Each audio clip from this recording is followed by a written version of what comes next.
novamente dando boa noite para algum companheiro que tenha chegado aí. Nós temos o nosso amigo Alberto, Ana Brita, Ana Constantino, Carmen Dolores, Denise Menezes, Eloá, Iraci.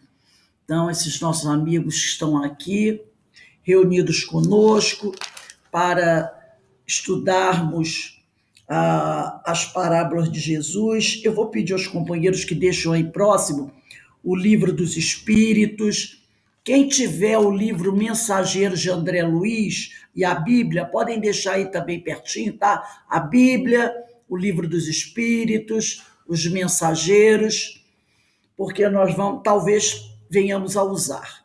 Então, nesse horário, meus amigos, hoje, dia 6 de agosto de 2021, sexta-feira, nós estudamos esse livro aqui, Parábolas e Ensinos de Jesus. Na sexta-feira, como eu sempre aviso, nós estudamos a primeira parte desse livro, que são as parábolas de Jesus. E na quinta-feira, às 18h10, nós estudamos a segunda parte, que são os ensinos. Então, as parábolas da sexta e os ensinos de Jesus da quinta, todos no mesmo horário, 18h10, tá bom? E nós estamos hoje iniciando o estudo da parábola do grão de mostarda, né? Então, hoje, dia 6 de agosto de 2021, nós estamos iniciando o estudo da parábola do grão de mostarda. Então, vamos ler aqui como Caibar Schutter, que é o autor dessa obra, nos apresenta essa parábola, que parece ser pequenininha, né? Mas vocês vão ver que de pequenininha só tem o texto, porque o conteúdo, meu Deus do céu. Como sempre, os ensinos de Jesus são coisas maravilhosas, não é? Então, diz assim: o reino dos céus é semelhante a um grão de mostarda, que um homem tomou e lançou no seu campo, o qual grão é, na verdade, a menor de todas as sementes, mas depois de crescida, é a maior das hortaliças. Então a gente percebe aí a beleza desse texto. E faz-se árvore, de tal modo que as aves do céu vêm pousar nos seus ramos. Então nós encontramos essa parábola em Mateus, capítulo 8, versículos 31 e 32, em Marcos, capítulo 4, versículos 30 a 32, e em Lucas, capítulo 13, versículos 18 e 19. Só João não aborda a parábola do grão de mostarda, mas todos os outros três evangelistas falam sobre ela. E é interessante aqui, eu vou pegar só a primeira frase, que diz: o reino dos céus é semelhante a um grão de mostarda, que é a menor das sementes. Olha que coisa que já começa a botar um monte de minhoca na nossa cabeça. O reino dos céus é o tamanho de um grão de mostarda, que é a menor das sementes. Então a pessoa pensaria assim: mas se o reino dos céus ele compara a menor das sementes, fica uma coisa estranha, né? Esse tipo de comparação. Então, primeiro nós vamos pensar assim: o que é uma mostarda, um grão de mostarda, né? O que é a mostarda? A mostarda é uma planta que normalmente é cultivada nas hortas, não é? Nós vamos aqui perceber que em Lucas, eu vou pedir para vocês pegarem o Evangelho, em Lucas, capítulo 13, versículos 18 e 19. Lucas é o terceiro evangelista. Capítulo 13, versículo 18 e 19. Deixa eu pegar aqui. Lucas, capítulo 13, versículo 18 e 19. Eu vou pedir, inicialmente, já que a Denise está inaugurando a sua Bíblia, que ela comprou 2 Bíblias novas, eu vou pedir para ela ler essa primeira passagem de Lucas, parábola do grão de mostarda e do fermento aqui. Lê para a gente, Denise, Lucas, capítulo 13, versículos 18 e 19.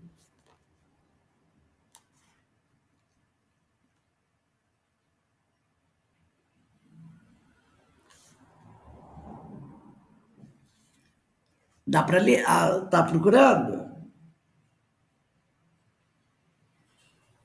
É porque essa Bíblia nova, 18, é mostarda e o fermento? Isso, capítulo 13, 18 e 19. Vê se é isso mesmo, hein? Se eu localizei bem. Capítulo Dizia-lhe, 13.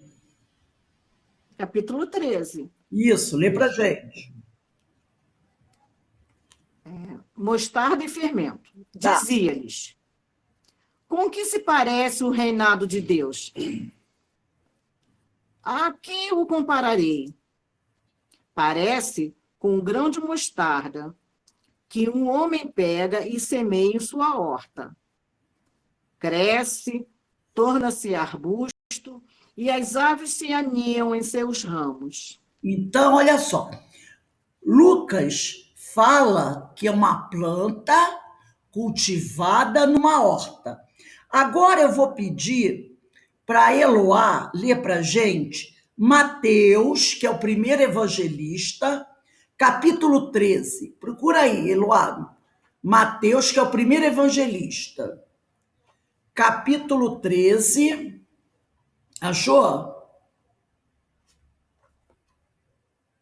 Versículo 31 e 32.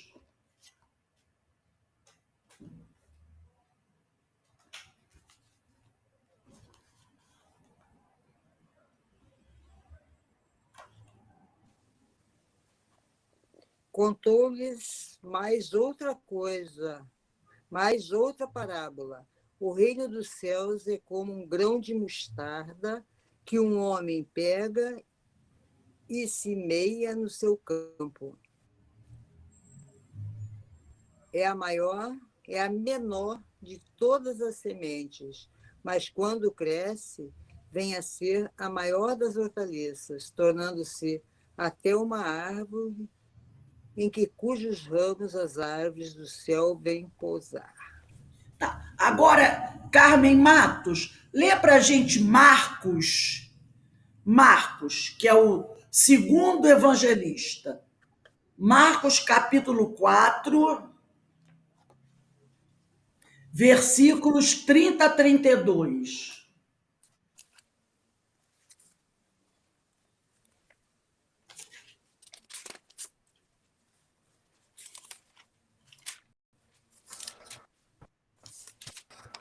E dizia, aqui assemelharemos o reino de Deus, ou com que parábola o representaremos?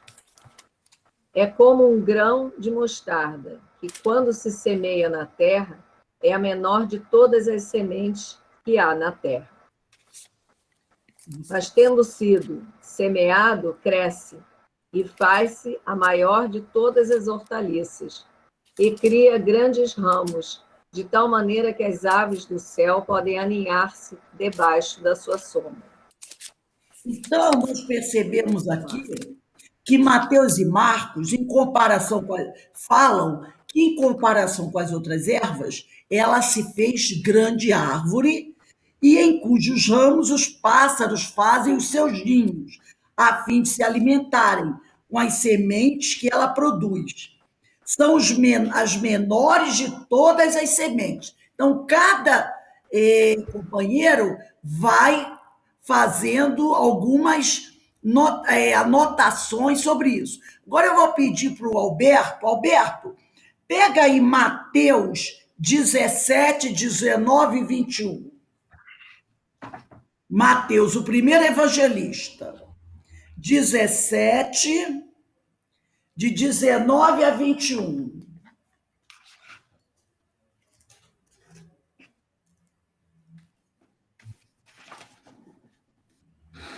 Vamos lá.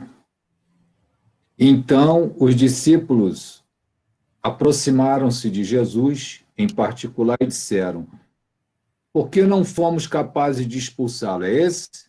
É 17, A de 19 a 21. Porque não fomos capazes de expulsá-lo. Disse-lhes, por causa da vossa pouca fé. Amém vos digo que se tiverdes fé como o grão de mostarda, direis a este monte, muda-te daqui para lá, e ele se mudará e nada vos será impossível.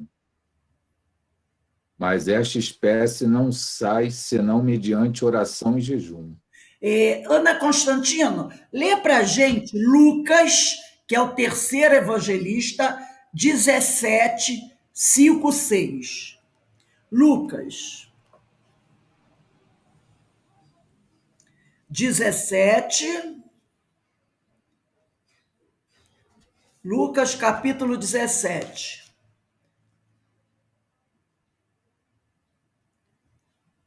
Versículos 5 e 6.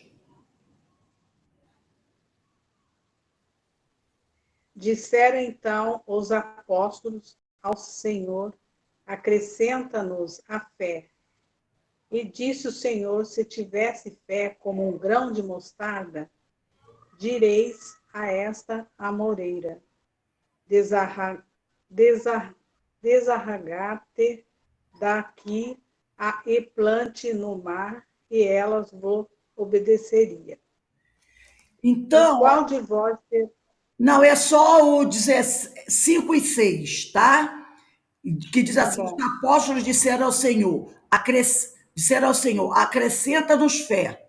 Disse o Senhor, se tivesses fé como um grão de mostarda, dirias a esta moreira, desenraiza-te e seja plantada no mar, e ela vos obedeceria.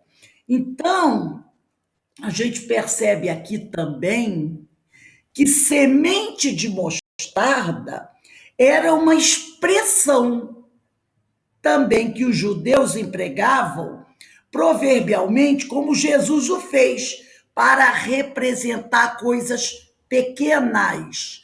Então, nós vimos aqui várias formas de como eles falam da mostarda, mas também era usada esse grão de mostarda como uma forma de expressão. Quando eles queriam se referir a alguma coisa pequena, eles utilizavam o grão de mostarda, tá? Então, a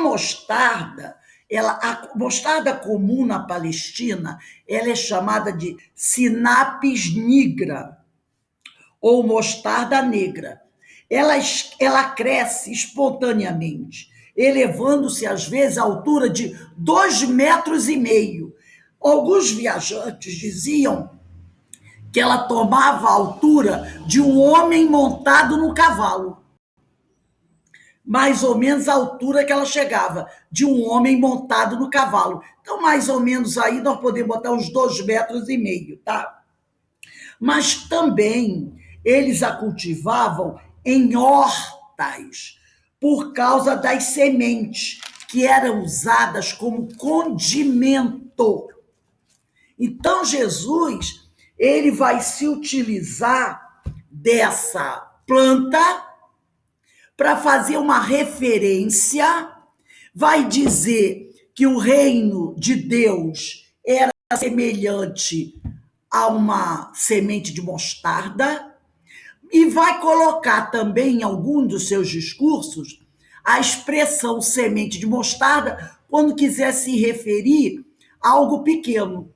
E é uma planta que era muito usada naquela época como condimento, como é usada até hoje, né? Até hoje. Hoje a gente usa mais a folha, usa até para fazer acupuntura, né? As pessoas botam semente de mostarda na orelha. Então, a gente vê como ela tinha inúmeras utilidades. Vamos voltar agora no nosso livro? No nosso livro diz assim, consideremos aqui o reino dos céus como tudo que está acima e abaixo. E a gente vai lembrar que na parábola ele disse assim, ó, o reino dos céus é semelhante a um grão de mostarda. Ele comparou na parábola o reino dos céus a um grão de mostarda. E aqui no segundo parágrafo, Caibar diz: consideremos aqui o reino dos céus como tudo o que está acima e abaixo, à direita e à esquerda de nós. Todo esse espaço infinito, incomensurável, onde se balançam os astros e fugem as estrelas. Aí a gente vai pensar, vamos refletir aqui. Na primeira frase da parábola, ele diz: o reino dos céus é semelhante a um grão de mostarda. Nós já sabemos que o grão de mostarda é a menor das sementes. Mas na descrição aqui, Caibar fala: o reino dos céus, é como tudo que está acima e abaixo, à direita e à esquerda de nós. Todo esse espaço infinito, incomensurável. Como é que pode se comparar com um grão de mostarda? Fica uma coisa estranha, né? Como é que pode se comparar tudo isso a um grão de mostarda? E ele diz: onde se balançam os astros e fugem as estrelas. Não é só terra, é um grande universo. E ele diz que isso tudo é comparado a uma semente, a menor das sementes. Aí ele diz aqui numa referência: vide também o livro O Espírito do Cristianismo, que é esse livro aqui maravilhoso de Caibar Schutel. Esse livro. E nesse livro, no capítulo 28, Caibar, ele vai falar o seguinte, porque ele está falando sobre o reino dos céus. E nesse capítulo ele diz assim: o homem dificilmente compreende as coisas espirituais. E para compreendê-las, é preciso que se torne espiritual, deixando de lado os estreitos horizontes que está acostumado a fitar. O reino de Deus para os homens de então, como ainda hoje para a maioria dos religiosos, deveria ser um reino com mostras exteriores, como são os reinos da terra, com as suas potestades engalanadas, quer dizer, seus reis, imperadores, né? Suas autoridades, suas exibições de poder e de força, suas paradas, seus festejos cívicos, etc. A sua compreensão não era, na época de Jesus, como não é para muitos hoje, capaz de receber o reino sem mostras exteriores. Jesus dissuadiu-os de tal esperança.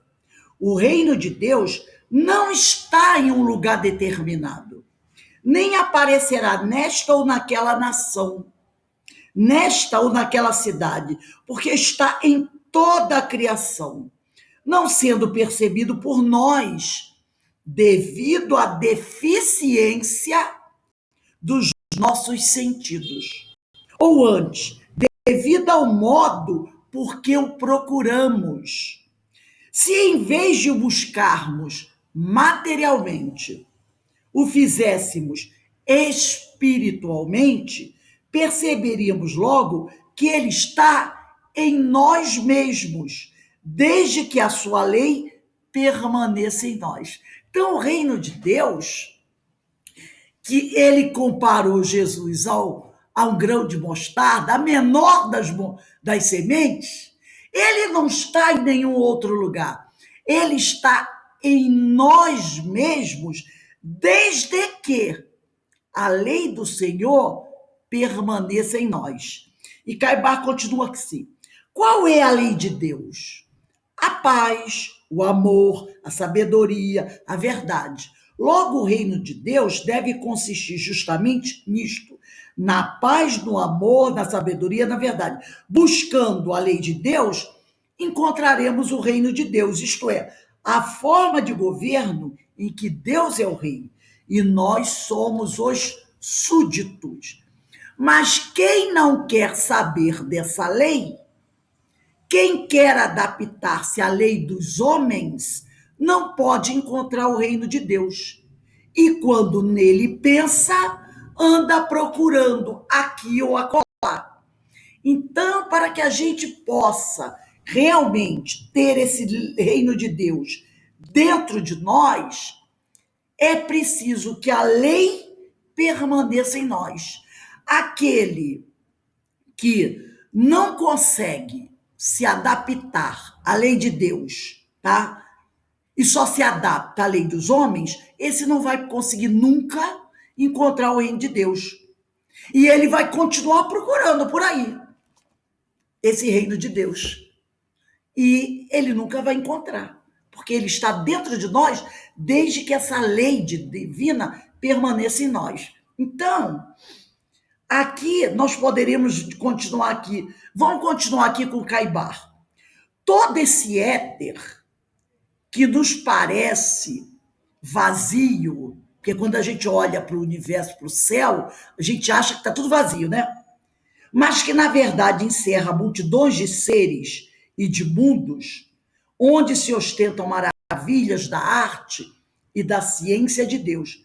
Para quem o vê da terra, com os olhos da carne, parece o seu conhecimento insignificante, como é uma semente de mostarda. Então, aqui, ó, todo esse éter que nos parece vazio, que às vezes eu olho para o céu e eu acho que ele está vazio, mas que, na verdade, encerra multidão de seres e de mundos onde se ostentam maravilhas da arte e da ciência de Deus.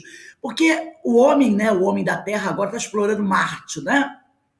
Aí ele olha para o planeta, tem o drone lá, indo de um lado para outro, não vê nada, não vê pessoas, não vê cidades, não vê nenhuma marca de que ali existiu uma civilização como a nossa, porque nós estamos procurando civilizações como as nossas civilizações. E não se encontra. Então, o que a gente pensa? A gente pensa que aquilo tudo está vazio, mas, na verdade, encerra, diz Caibar, multidões de seres e de mundos, onde se ostentam maravilhas da arte e da ciência de Deus.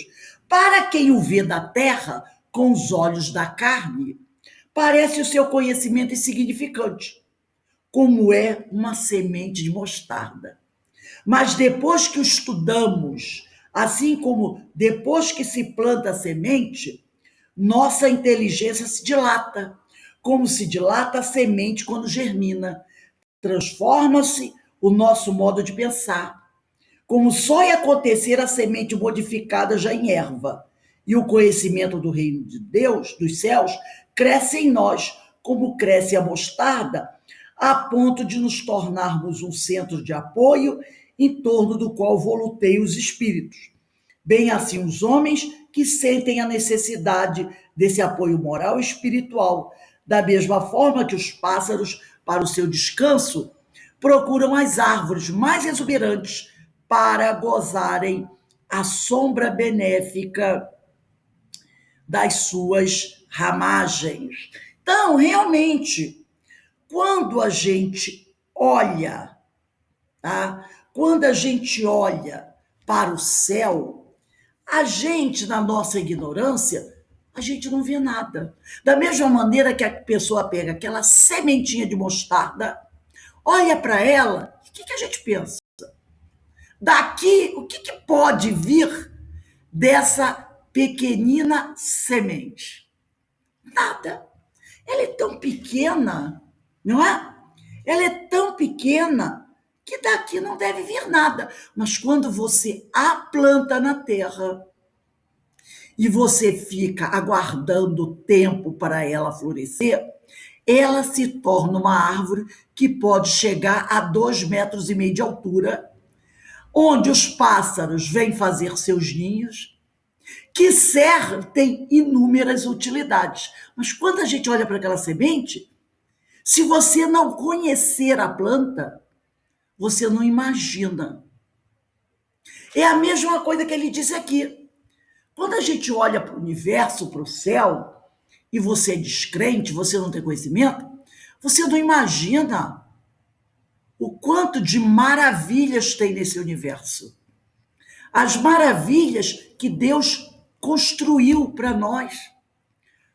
Quando nós começamos a estudar esse evangelho, você não imagina as maravilhas que você vai encontrar nesse evangelho. Então, ele diz aqui que nós, ele fala aqui, ó,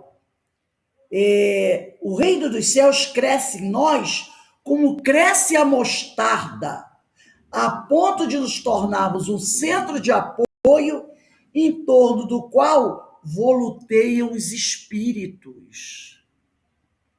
Então, nós nos tornamos referência, onde os espíritos vão girar em torno de nós.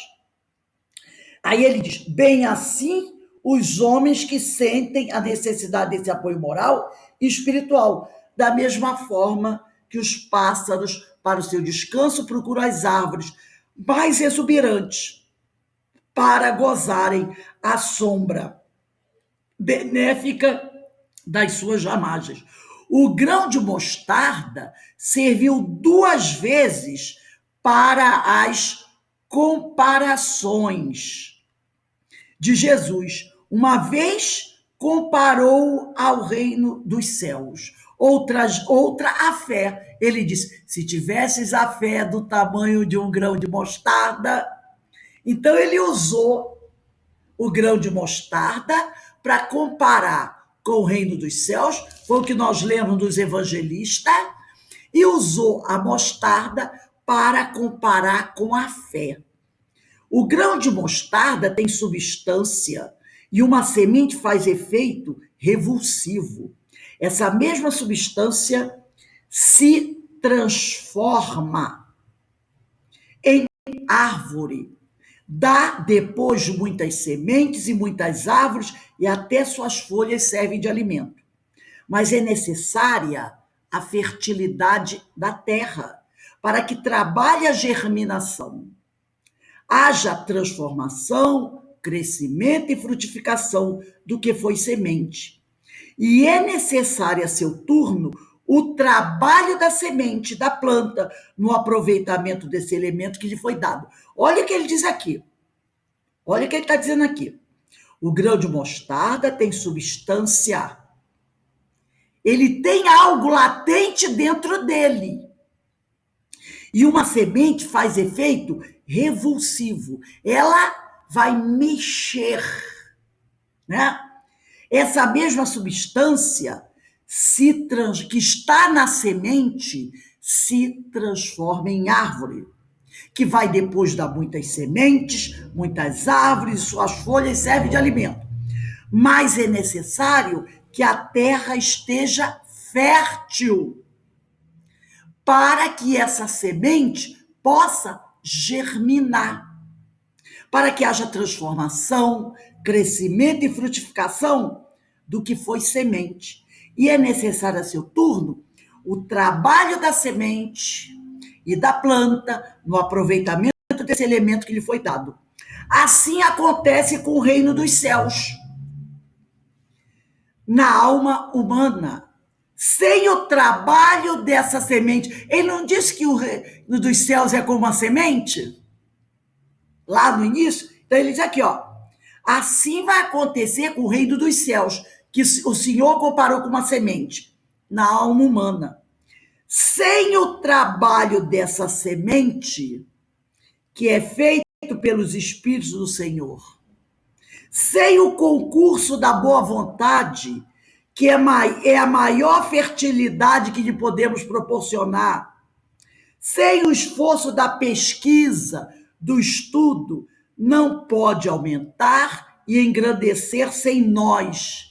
Então, dentro de nós, esse reino dos céus, sem um trabalho conjugado dos espíritos do Senhor e nosso trabalho individual, esse reino dos céus não vai aumentar.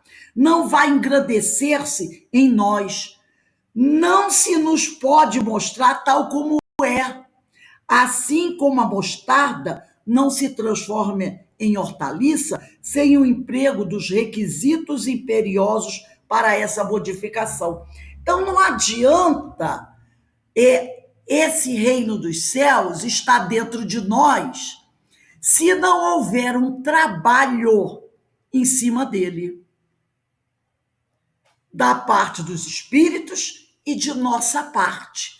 O trabalho da boa vontade, da pesquisa, do estudo, né? Sem o concurso da boa vontade. É todo um conjunto de questões que precisam ser trabalhadas para que esse reino dos céus possa crescer dentro de nós. Crescer e dar árvores, dar novas sementes, dar folhagens que poderão alimentar e auxiliar toda a humanidade. Então ele mostra isso, que esse reino dos céus, ele está dentro de nós. Mas primeiro, nós precisamos abraçar a lei do Senhor e fazer um trabalho para que esse reino dos céus possa crescer e frutificar. Senão ele fica lá e ele acaba secando, como a semente que está numa terra que não foi trabalhada. Então, a gente vai tirar agora algumas considerações sobre isso que nós lemos. As imagens familiares aos judeus, usadas por Jesus nessas parábolas, demonstram grande crescimento da semente, correspondendo a progresso. Portanto, o que a gente percebe quando a gente lê a parábola da mostarda, que eu vou ler novamente aqui, ó. O reino dos céus é semelhante a um grão de mostarda que um homem tomou e lançou do seu campo, o qual grão é, na verdade, a menor de todas as sementes. Mas depois de crescida, é a maior das hortaliças e faz-se árvore de tal modo que as aves do céu vêm pousar nos seus ramos.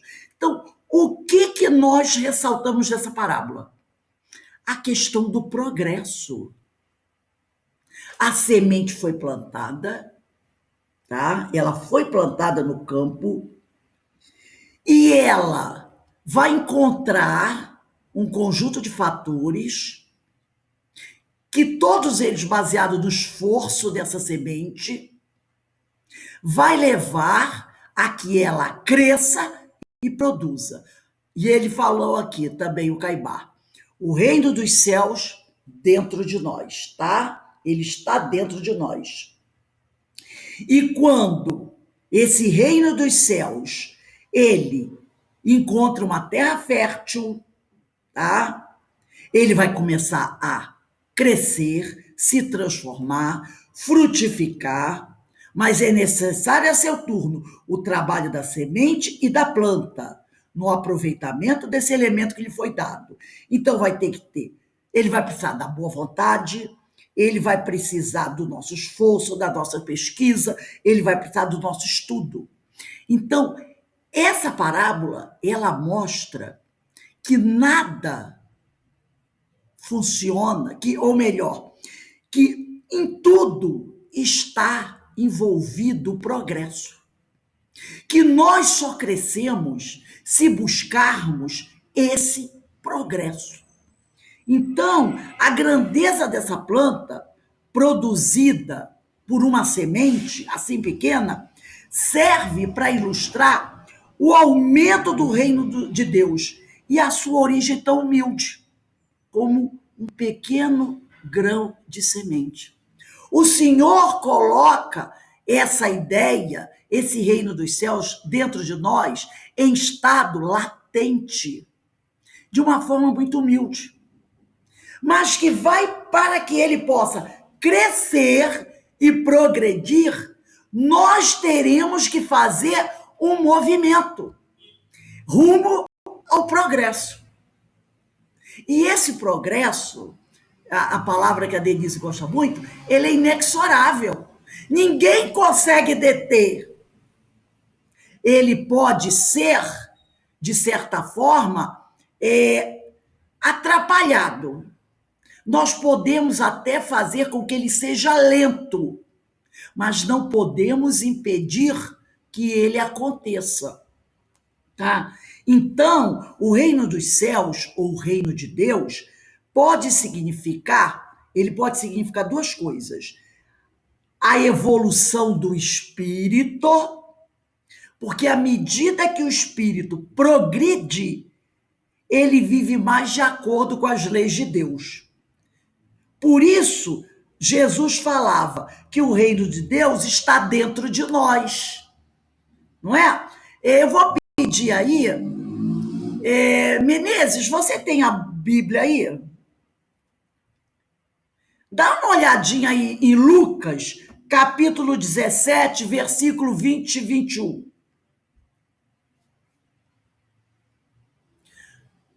Lucas é o terceiro evangelista, antes de João. Capítulo 17, versículo 20 e 21.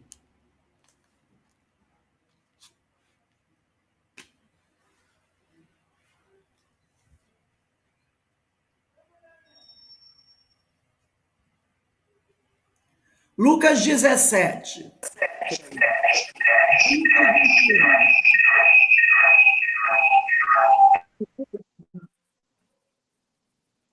Pode? Fala daqui, desliga o teu microfone aí.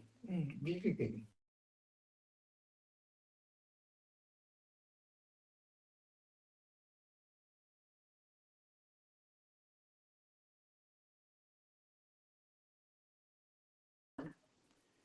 Os fariseus lhe perguntaram quando iriam chegar ao reinado de Deus, e ele lhe respondeu: a chegada do reinado de Deus não está sujeita a cálculos, nem dirão, ei-lo aqui, ei-lo ali, porque está entre vós. Depois disse aos discípulos: chegarão, dizem que desejareis ver um dos dias deste É só homem. até o 21, Menezes. Ah, tá bom. Na Bíblia, no Evangelho do Haroldo Dutra Dias, diz assim: interrogado pelos fariseus sobre quando vem o reino de Deus, em resposta, disse-lhes: o reino de Deus não vem de modo visível, nem dirão, vede aqui ou vede ali, pois o reino de Deus está dentro de vós. Então, esse reino de Deus, Jesus já dizia, ele está dentro de vós. Então, ele pode significar essa evolução do espírito, porque à medida que o espírito vai progredindo, ele vive mais de acordo com as leis de Deus. E ele também, do ponto de vista material, reino de Deus, sendo Deus, a inteligência suprema, causa primária de todas as coisas, como está lá no Livro dos Espíritos, a questão número 1, pode também significar o universo criado por Deus. Então, esse reino de Deus, ele representa a evolução do espírito, como também todo esse universo criado por Deus. Vamos pegar aí no Livro dos Espíritos, capítulo 3. Deixa eu pegar aqui. O Livro dos Espíritos, capítulo 3.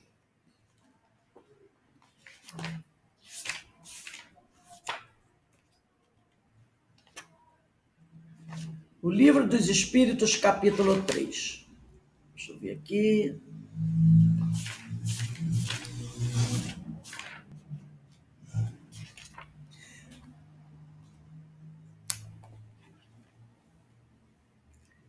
Espera um instantinho. Peraí. Um minutinho, gente, que eu botei aqui uma coisinha errada. Deixa eu ver aqui. Ai. minutinho. Deixa eu ver onde tá.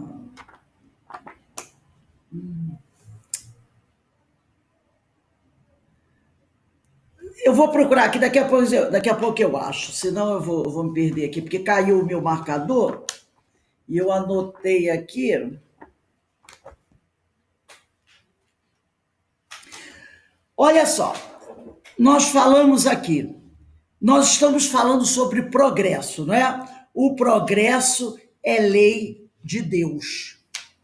Então, nós falamos que essa parábola, ela tem a ver com o progresso, ela trabalha isso. Então, eu vou pedir para o Alberto dar uma lidinha na questão 115. Espera um instantinho, tem alguma coisa errada aqui. Deixa eu só ver aqui, que eu acho que fiz uma anotação. Ah, não, tá certo. É que eu estava com outro livro. Pode ler para a gente aí, Alberto, a questão 115. Dos espíritos, uns terão sido criados bons, outros maus. Dos espíritos, uns terão sido criados bons e outros maus? Deus criou todos os espíritos simples e ignorantes, isto é, sem saber. A cada um deu determinada missão, com o fim de esclarecê-los e de os fazer chegar progressivamente à perfeição, pelo conhecimento da verdade, para aproximá-los de si. Nesta perfeição é que eles encontram a pura e eterna felicidade, passando pelas provas que Deus lhes impõe, é que os espíritos adquirem aquele conhecimento. Uns aceitam submisso essas provas e chegam mais depressa à meta que lhes foi assinada. Outros só a suportam murmurando, e pela falta em que desse modo incorrem, permanecem afastados da perfeição e da prometida felicidade. Agora, vamos pegar aqui o capítulo 3, na questão... Achem a questão 37, mas eu não vou ler a 37, não. Mas achem aí a questão 37.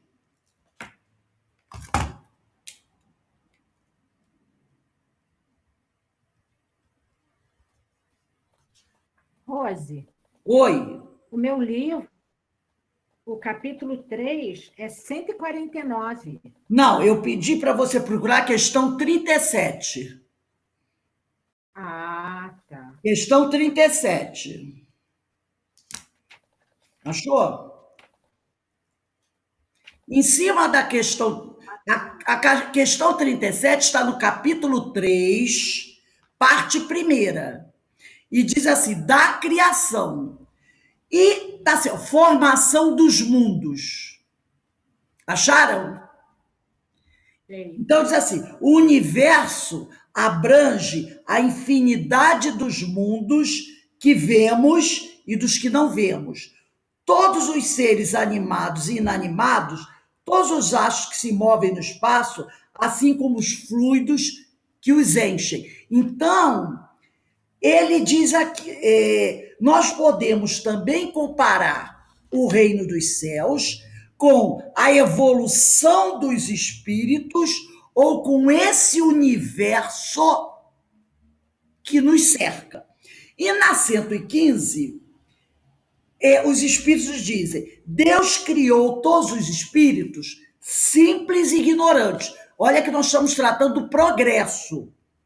Isto é, sem saber, a cada um deu determinada missão, com o fim de esclarecê-los e de os fazer chegar progressivamente à perfeição, pelo conhecimento da verdade, para aproximá-los de si. Nesta perfeição é que eles encontram a pura e eterna felicidade. Passando pelas provas que Deus lhes impõe, é que os espíritos adquirem aquele conhecimento. Uns aceitam submisso essas provas e chegam mais depressa à meta que lhes foi destinada. Outros só a suportam lamentando e pela falta em que desse modo incorrem, permanecem afastados da perfeição, da prometida felicidade.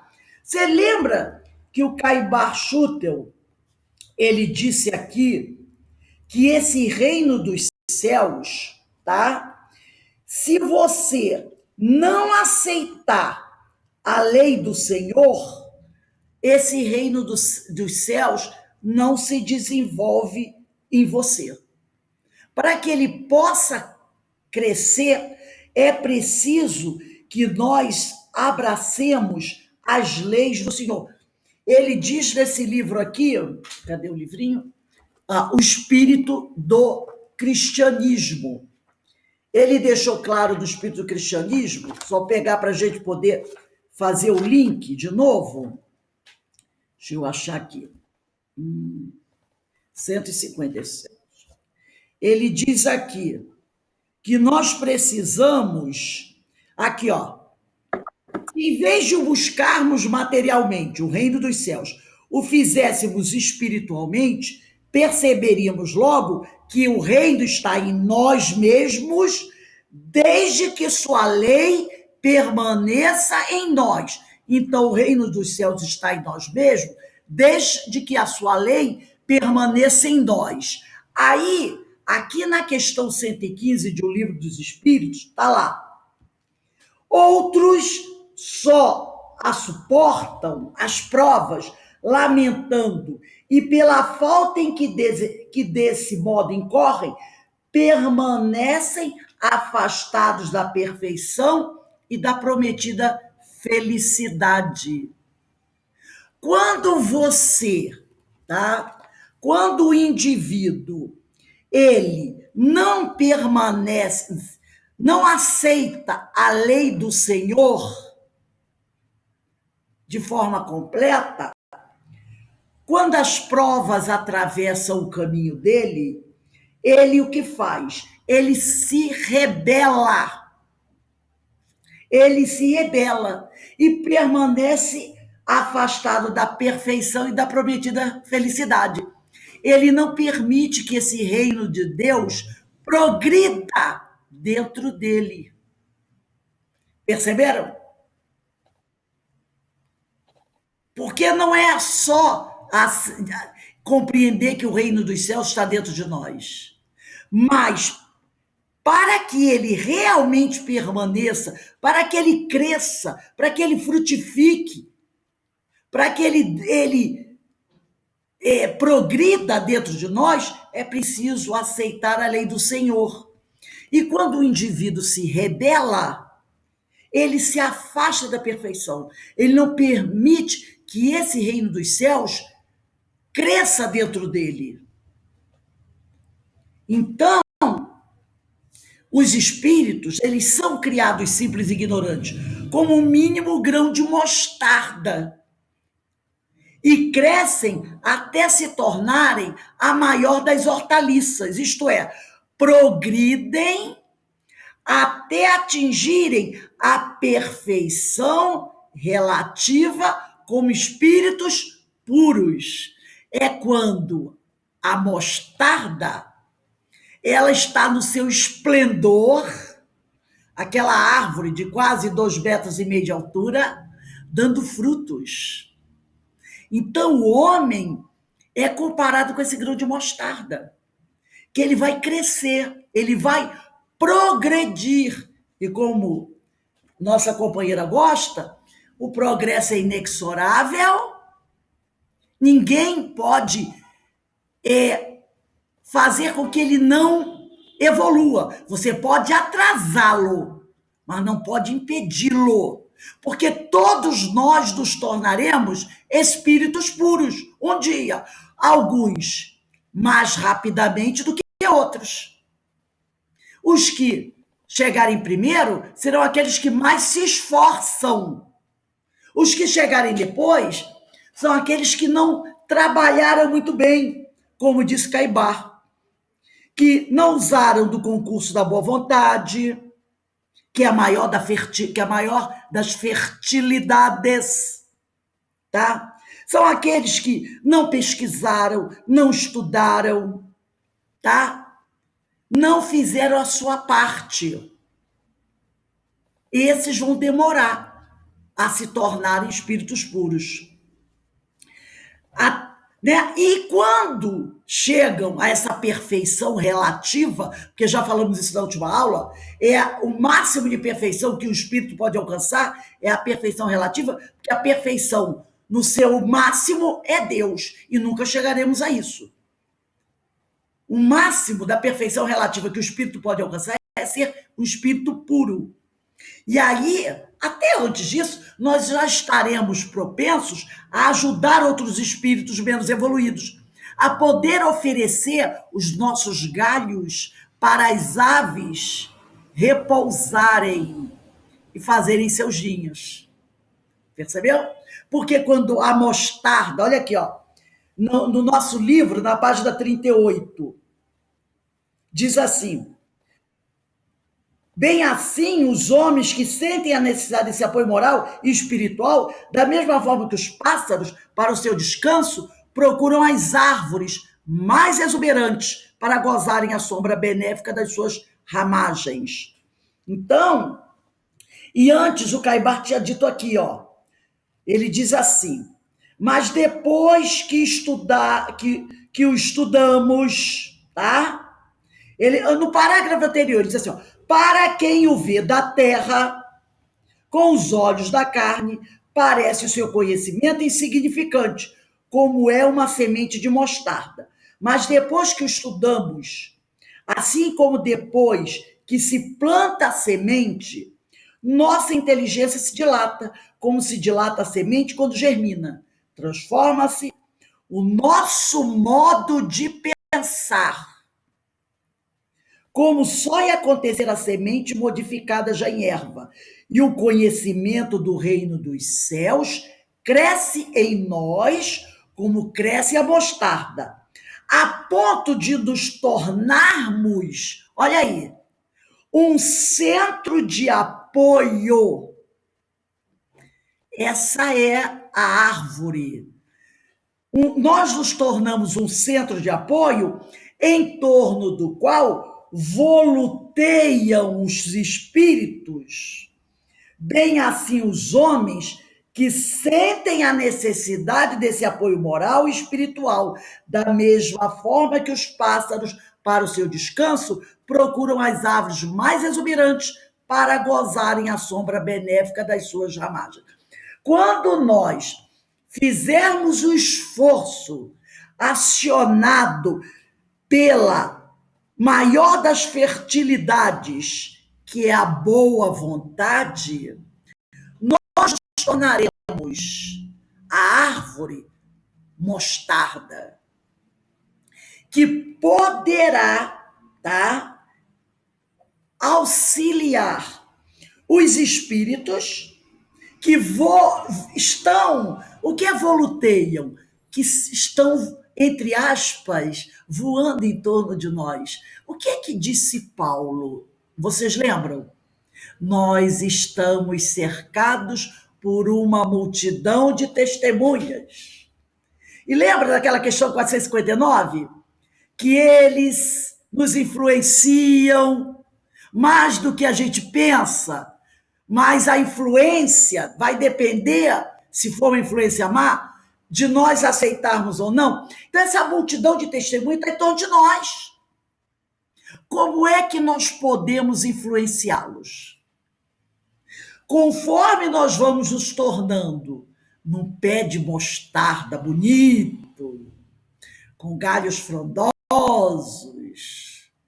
com grandes folhas, que servem para alimentar,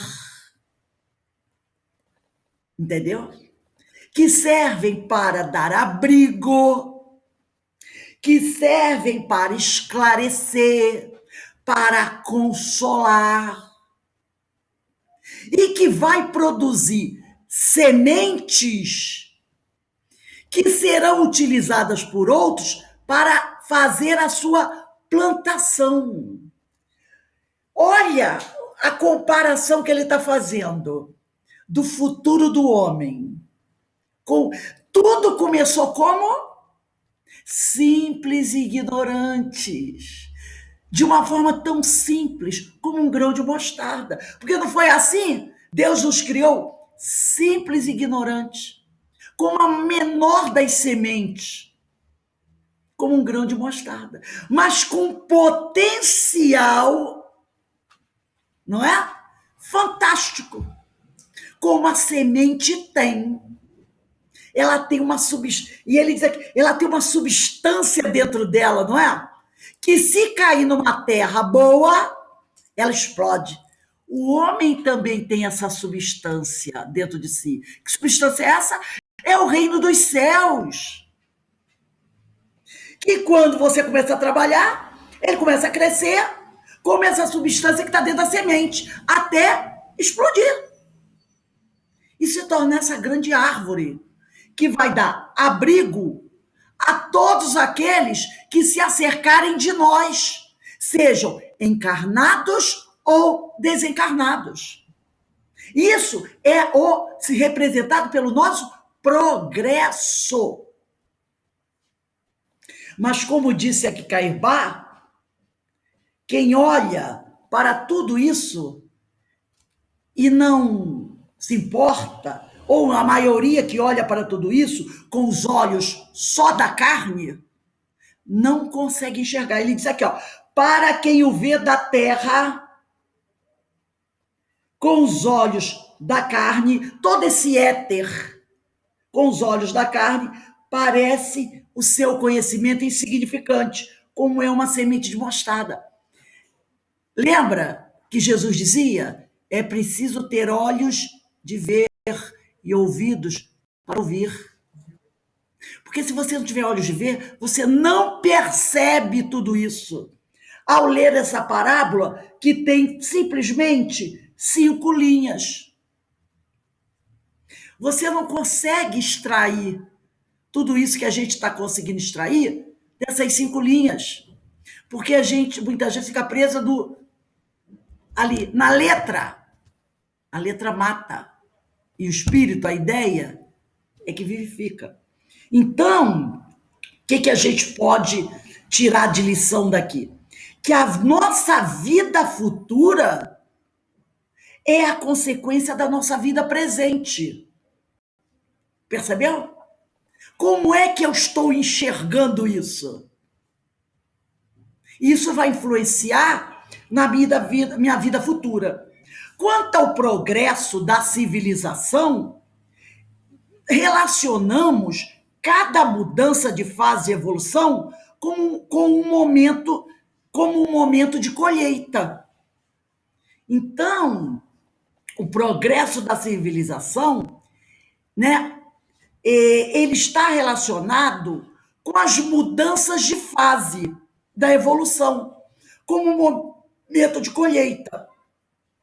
Então, no momento em que nós vamos fazer uma colheita, é uma mudança de fase.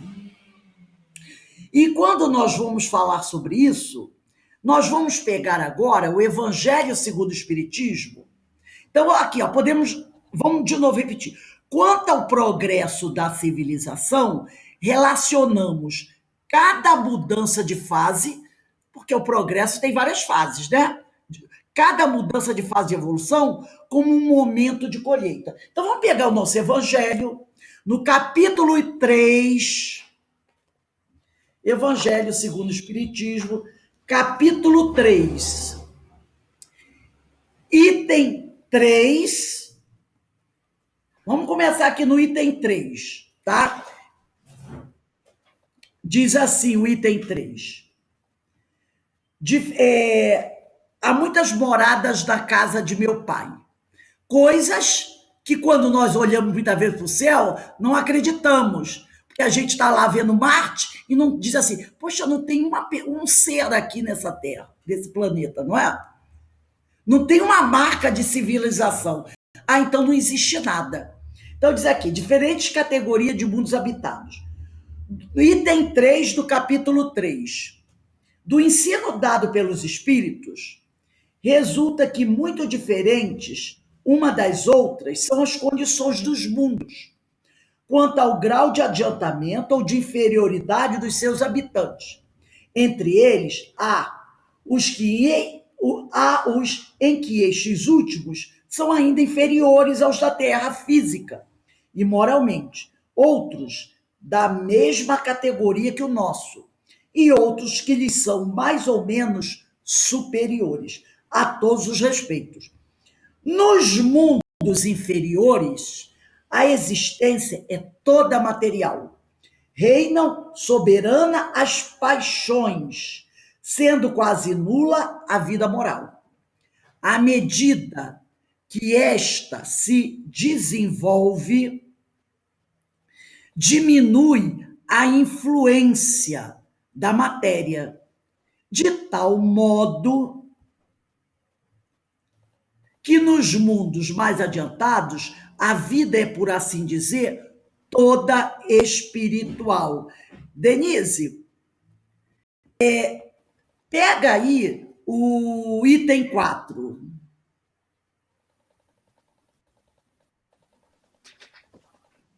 Nos mundos intermédios, misturam-se o bem e o mal, predominando um ou outro, segundo o grau de adiantamento da maioria dos que os habitam. Continua? Pode continuar, o item 4 todo.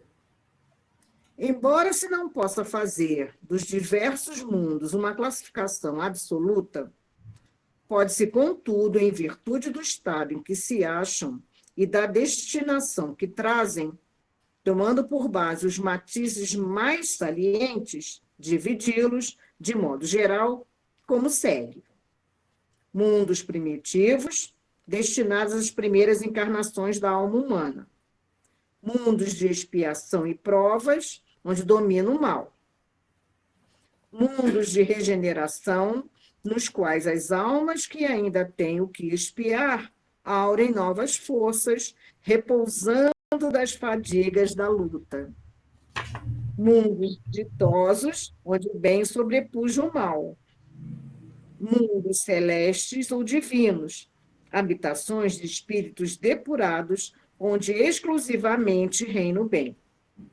A Terra pertence à categoria dos mundos de expiação e provas, razão porque aí vive o homem a braços com tantas misérias.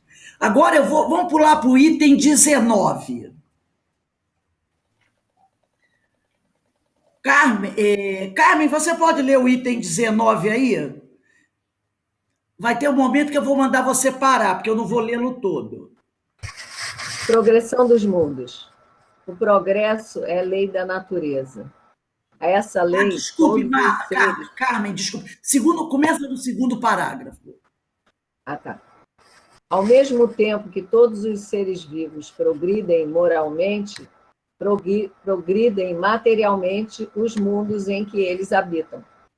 Quem pudesse acompanhar um mundo em suas diferentes fases, desde o instante em que se aglomeraram os primeiros átomos destinados a constituí-lo, vê-lo-ia a percorrer uma escala incessantemente progressiva, mas de degraus imperceptíveis para cada geração, e a oferecer aos seus habitantes uma morada cada vez mais agradável, à medida que eles próprios avançam na senda do progresso. Marcham, assim, paralelamente, o progresso do homem, o dos animais, seus auxiliares, o dos vegetais e o da habitação, porquanto nada em a natureza permanece estacionário. Pode parar. Olha só como ele começou esse item 19. Eu vou ler o início do item 19. A Carmen até tinha começado. O progresso é a lei da natureza.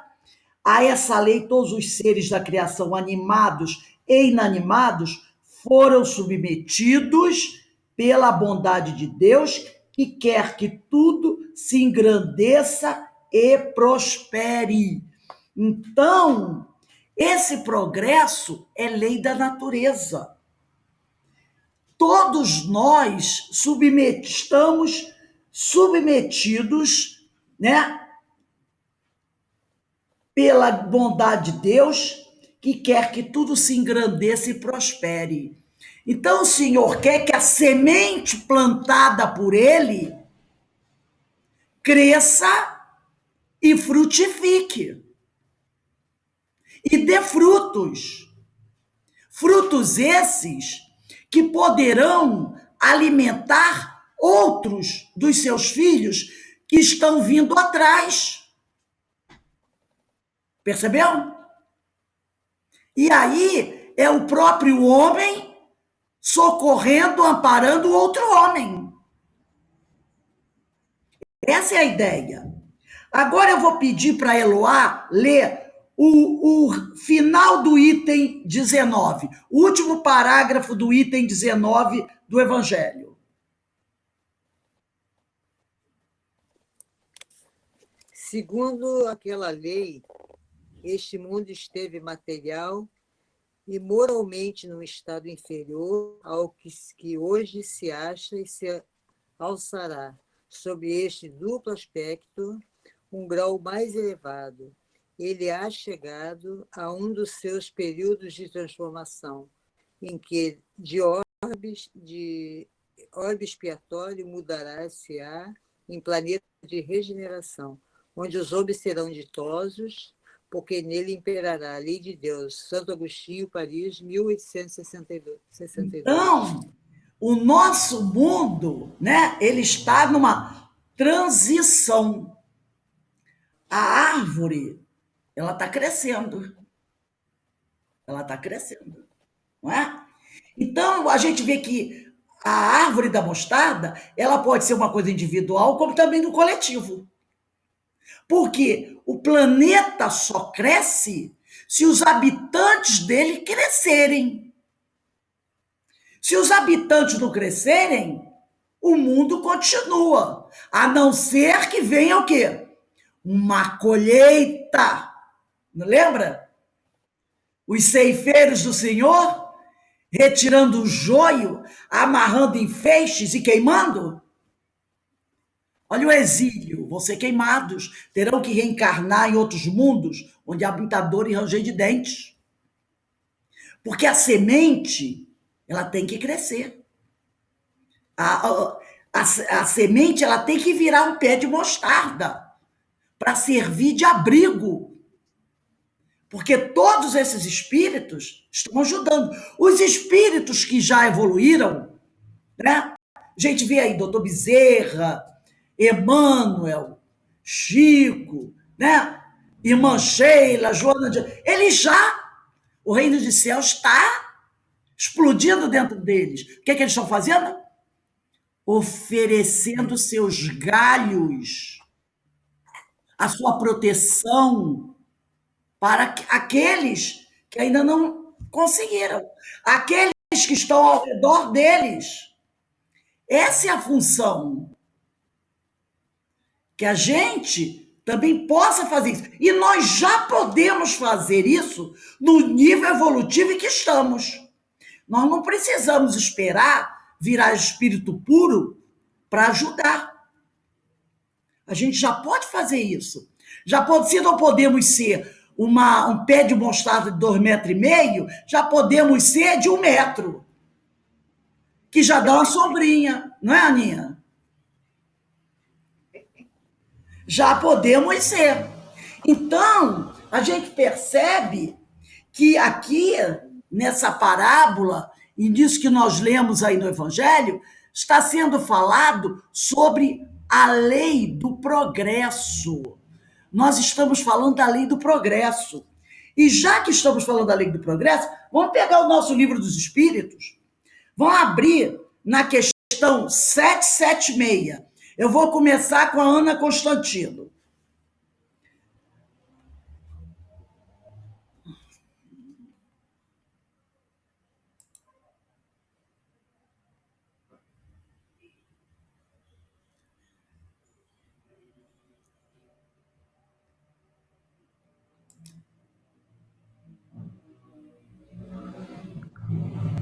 Então vamos lá, Ana Constantino.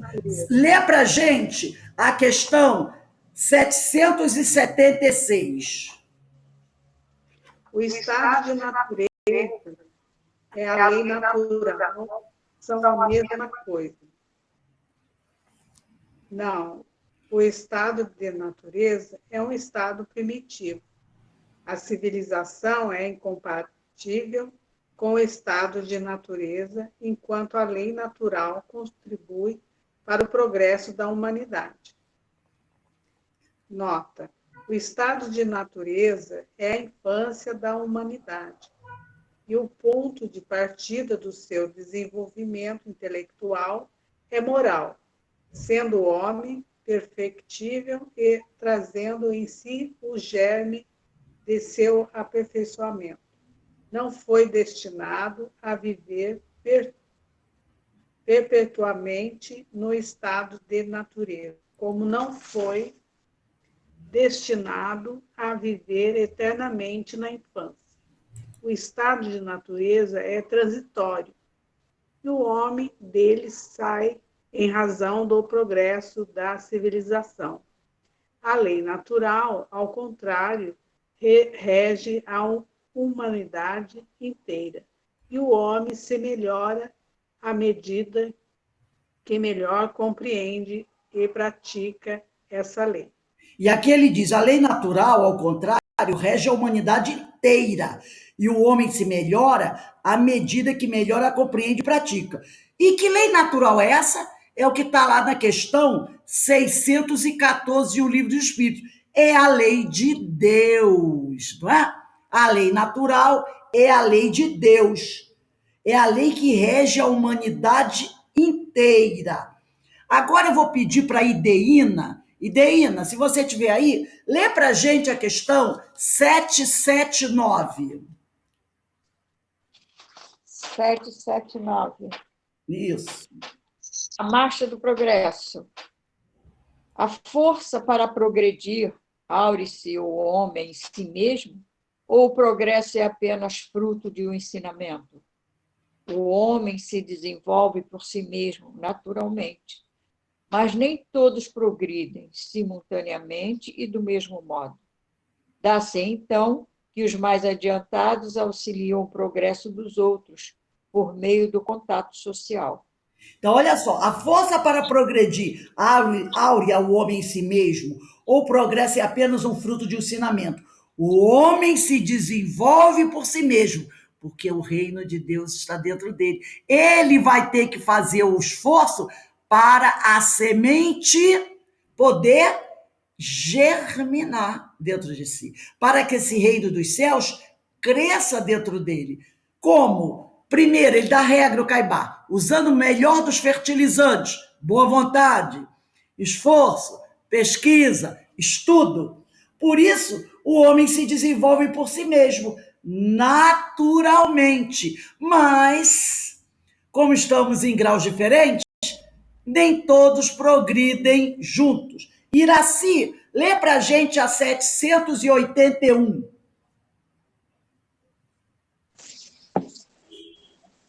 781. Tem o homem o poder de paralisar a marcha do progresso? Não, mas tem às vezes o de embaraçá-la. É aquela questão, né? Não conseguimos evoluir de forma padrão, vamos dizer assim. Nós podemos atrasar o progresso. A Denise escreveu aqui, deixa eu ler o que ela escreveu, porque aparece e sobe, né? Ela diz: maravilhoso que no item 4, um mundo de regeneração, as almas que ainda têm o que espiar, arem novas forças, repousando das fadigas da luta. Olha a árvore frondosa com galhos fortes, onde as aves vêm descansar em suas sombras. É realmente muito bonito. Alguém falou aí alguma coisa, quem foi? Eu vi uma voz na hora que eu ia falar. Não foi ninguém? Aninha, lê a nota da questão 781. Anota, na Brito. Que se deve pensar os que tentam... Não, Aninha, é só a nota. A nota da questão 781A. É só a notinha. Sendo o progresso uma condição da natureza humana, não está no poder do homem opor-se-lhe. é uma força viva, cuja ação pode ser retardada, porém não anulada por leis humanas, mas, quando estas se tornam incompatíveis com ele, despedaça-as juntamente com os que se esforcem por mantê-las. Assim será, até que o homem tenha posto suas leis em concordância com a justiça divina, que quer que todos participem do bem e não a vigência de leis feitas pelo forte em detrimento do fraco. Olha o que ele diz aqui. Sendo o progresso uma condição da natureza humana, não está no poder do homem opor-se-lhe. É uma força viva, tá? Esse progresso, cuja ação pode ser retardada, porém não anulada, porque é inexorável, por leis humanas mais. Olha o que o Caibar diz aqui. Espera, deixa eu contar os parágrafos. 1, 2, 3. No quinto parágrafo do texto. Olha o que ele diz no quinto parágrafo do texto. O grão de mostarda tem substância e uma semente faz efeito revulsivo, né? Essa mesma substância se transforma em árvore. Dá depois muitas sementes e muitas árvores. E até suas folhas servem de alimento. Então, o grão de mostarda tem substância. E uma semente faz efeito revulsivo. Olha o que ele botou aqui. Sendo o progresso uma condição da natureza humana, não está no poder do homem opor-se. É uma força viva, cuja ação pode ser retardada, porém não anulada. Quer dizer, essa força viva é essa substância que está no grão de mostarda. Entendeu? Que pode ser, ela pode ser retardada, mas nunca será anulada, porque essa semente, ela tem uma substância que vai se transformar numa árvore. Com o esforço adequado, ela vai chegar lá, se tornar. Alberto, lê para a gente a questão 783, aí a Carmen vai pegar 784 e a Eloá 799, assim acho que todo mundo leu, né? Lê aí a 783. Segue sempre marcha progressiva e lenta o aperfeiçoamento da humanidade ao progresso regular e lento, que resulta da força das coisas. Quando, porém, um povo não progride tão depressa quanto devera, Deus o sujeita de tempos a tempos a um abalo físico-moral que o transforma. Aí, pode ler a notinha, só o primeiro parágrafo da notinha. O homem não pode conservar-se indefinidamente na ignorância, porque tem de atingir a finalidade que a providência lhe assinou. Ele se instrui pela força das coisas. As revoluções morais, como as revoluções sociais, se infiltram nas ideias pouco a pouco, germinam durante séculos.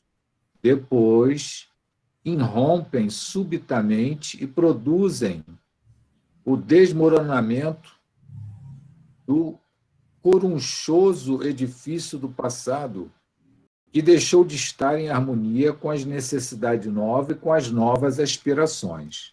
Carunchoso é velho, né? Quer dizer que o homem não pode conservar-se indefinidamente na ignorância, porque tem de atingir a finalidade que a providência lhe assinalou, é virar uma grande árvore. Ele se instrui pela força das coisas. As revoluções morais, como as sociais, se infiltram nas ideias pouco a pouco, germinam durante séculos. Depois a semente irrompe subitamente e produzem o desmoronamento do carunchoso edifício, aquela coisa velha, né? Retrógrada, do passado, que deixou de estar em harmonia com as necessidades novas e com as novas aspirações. Iraci já leu, não já, Iraci? Agora é Carmen. Carmen, pega 784. Bastante grande é a perversidade do homem. Não parece que, pelo menos do ponto de vista moral, ele, em vez de avançar, caminha aos recuos? Engana-te. Observa bem o conjunto e verás que o homem se adianta, pois que melhor compreende o que é mal, e vai, dia a dia, reprimindo os abusos. Faz-se mister que o mal chegue ao excesso, para tornar compreensível a necessidade do bem e das reformas. Olha, o joio é necessário que o joio cresça junto ao trigo, para que você possa sentir a necessidade do bem e das reformas. Não Como é? a gente percebe, com essa questão 783, Deus sujeita em tempos a tempos um abalo físico-moral. Parece alguma coisa que a gente conhece, né? Pura coincidência, não é? Para que possa cair esse edifício velho, carcomido, ligado às leis do passado, para que haja progresso, não é? E aí ele diz aqui, a gente pensa que está andando para trás, mas não está andando para trás, não, estamos andando para frente. Talvez na velocidade que a gente esperasse, mas estamos caminhando da forma que podemos. Agora, como ele diz aqui, ó, faz-se mistério que o mal chegue ao excesso. É preciso deixar o joio crescer com o trigo, tá? Para tornar compreensível a necessidade do bem das reformas. Eloá, pega aí a última questão, que é a 799. 799.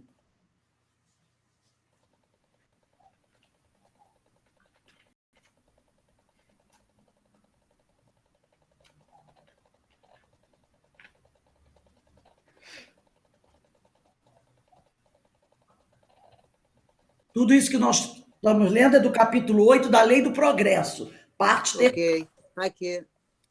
De que maneira pode o Espiritismo contribuir para o progresso? Isso. Destruindo o materialismo, que é uma das chagas da sociedade. Ele faz que os homens compreendam onde se encontram os seus verdadeiros interesses, deixando a vida futura de estar velada pela dúvida. O homem perceberá melhor que, por meio do presente, lhe é dado preparar o seu futuro, abolindo os prejuízos de seitas, castas e cores.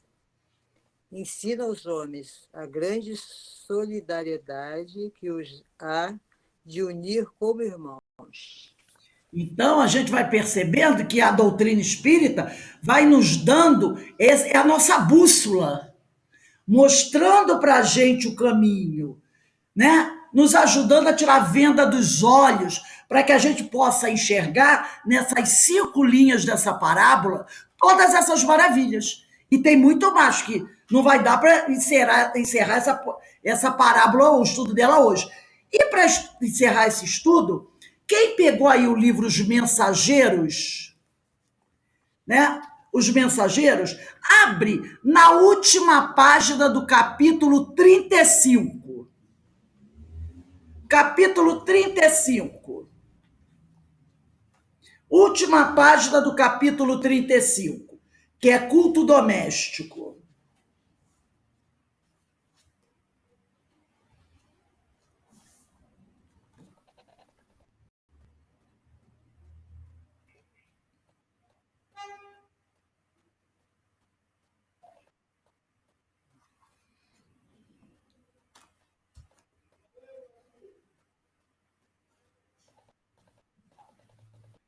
Todo mundo achou aí?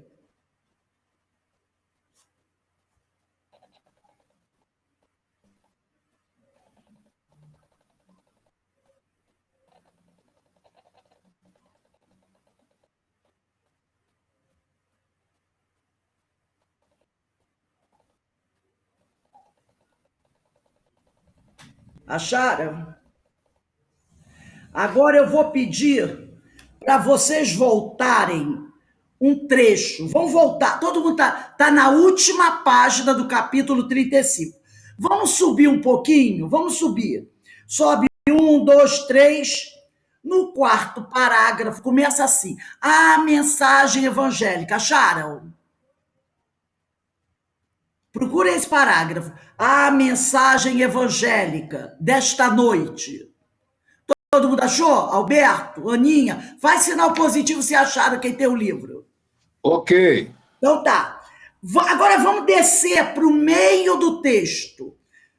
Vai descer, tá lá a mensagem evangélica. Você vai descendo. Para o meio do texto está assim: as mentes desequilibradas. Esse texto aqui se refere a um culto do evangelho no lar que uma senhora chamada Isabel está fazendo com os filhos dela, tá? E no meio do culto, ela vai dizer assim: todo mundo achou? As mentes desequilibradas. É só subir, gente, ó. Lá do final do texto sobe 1, 2, 3, 4, quinto parágrafo. O quinto parágrafo começa assim: a mensagem evangélica desta noite. Acharam isso? Sim. Iraci achou? A Iraci vai para a última frase do capítulo. A última frase do capítulo é: procuremos agora conversar um pouco. Achou? Vai subindo, vai subindo, vai subindo. Procura a mensagem evangélica desta noite.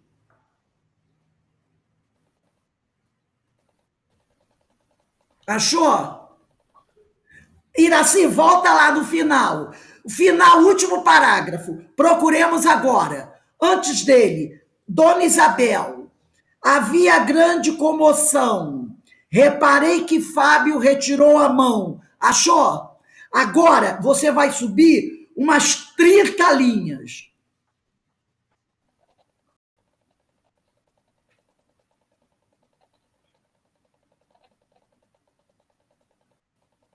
Subiu 30 linhas?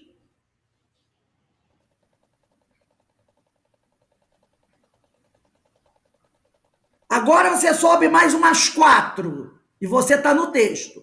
Assim, as mentes desequilibradas, achou? Iraci, preste atenção. Você não contou. Olha aqui, último parágrafo. Procuremos agora. Você achou esse parágrafo? Procuremos agora? É o último. Tem que ser de baixo para cima, senão você não vai achar. Vai para o último parágrafo. Procuremos agora. Achou? É que eu não sei se ela está me ouvindo. Iraci, você achou? Procuremos. Você quer o último parágrafo? Eu quero o último parágrafo. Procuremos agora. Tá, Dona Isabel, havia grandes emoções, reparei em Fábio. Agora você sobe 30 linhas. Vai pro, sobe 30 linhas. Logicamente vai ter que ir para outra folha.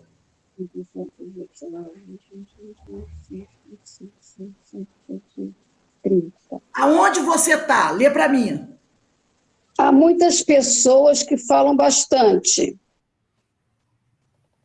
Muitas pessoas que falam bastante. Subindo mais o início, tem a semente de mostarda. Tá, então peraí. Sobe mais umas 6 linhas. 1, 2, 3, 4, 5, 6. Onde você parou? Fala-nos o mestre. Deixa eu ver. Mais umas 4. As mentes desequilibradas. As mentes desequilibradas. É aí. Vamos lá. Gostei. Todo mundo achou? Então vamos lá. É isso assim, é assim mesmo. Devagarzinho a gente chega lá. Tá assim, ó.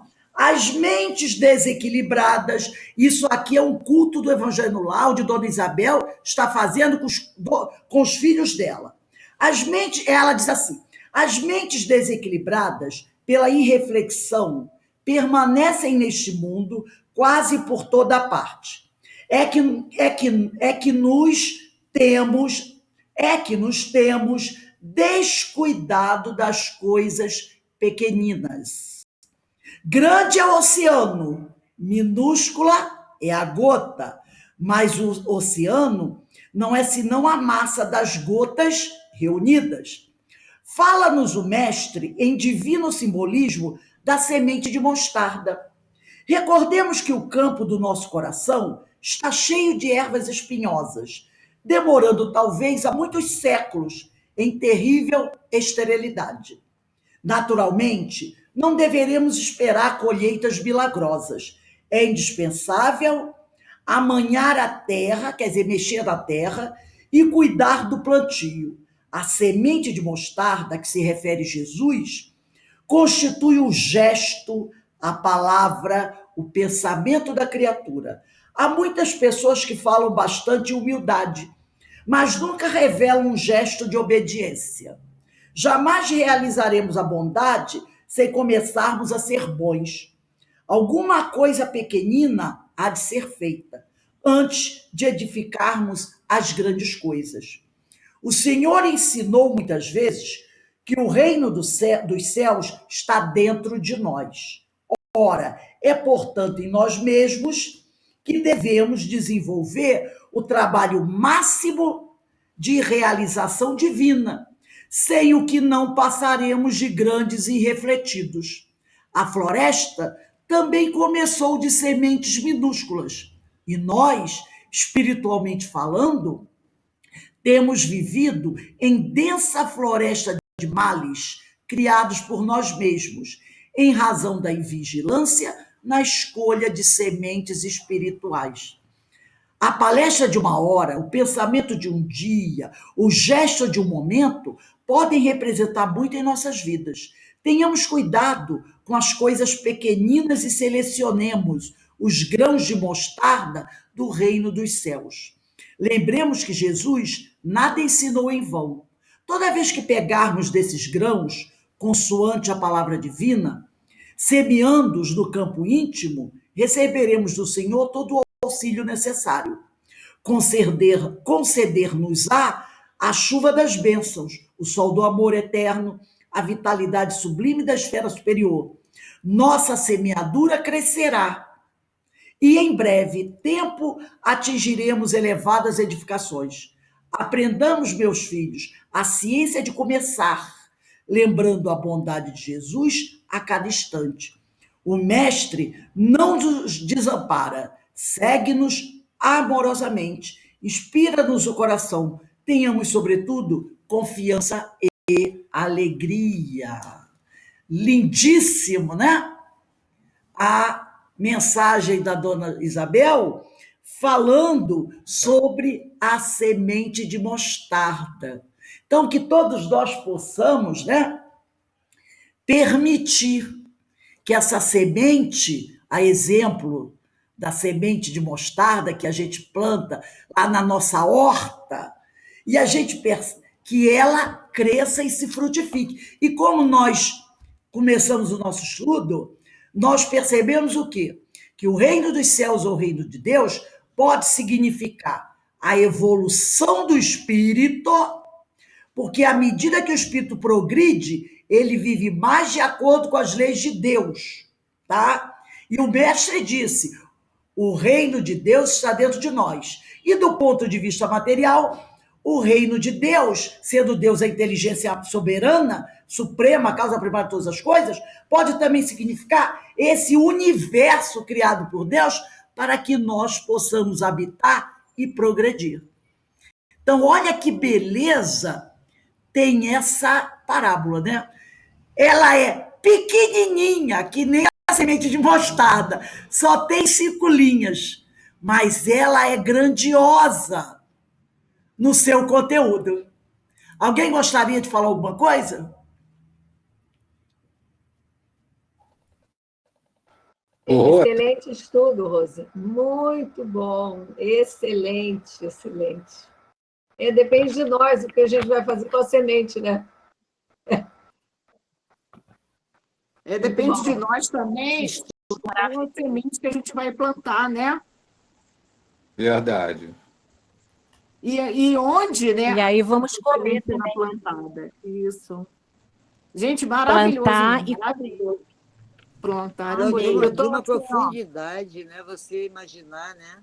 Porque você sabe a mesma coisa da outra, do joio e tudo. Eu estou descobrindo coisas assim que Tá, eu não tinha chegado a maioria dessas conclusões sozinha. Então, com vocês, né? Muito Jogando bom. essa matéria maravilhosa para entender aí a gente e percebe compreender e engolir, né? Engolir e fala ficar com isso que dentro da o gente. Muito a bom. doutrina é 500 anos aí. E como os grandes ensinos de Jesus estavam contidos dentro das parábolas. Que os homens de vaidade orgulhosos iam olhar para elas e iam ver só uma historinha de 5 linhas. Não tem nada demais aqui, não é? Porque diz, isso aí só vai ser revelado para aqueles que verdadeiramente forem buscar. Caso contrário, vai continuar sendo a historinha da semente da mostarda.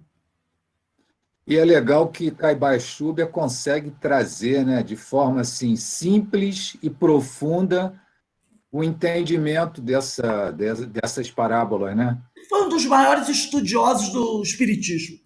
Pois é. Ele é chamado de um bandeirantes do espiritismo, né? Um desbravador, dos maiores. Então, com a ajuda do Caibá, com a ajuda do Evangelho e da doutrina, a gente vai conseguindo mergulhar nos ensinos contidos nessa parábola. Né? Que coisa maravilhosa. Bem, meus irmãos, vamos dar uma paradinha agora, 10 minutinhos, e quando for 20 horas a gente volta para o estudo do nosso lar, tá bom? Também tem muita coisa interessante para a gente aprender um pouco mais. Então, 10 minutinhos, vamos dar uma paradinha aí. Na próxima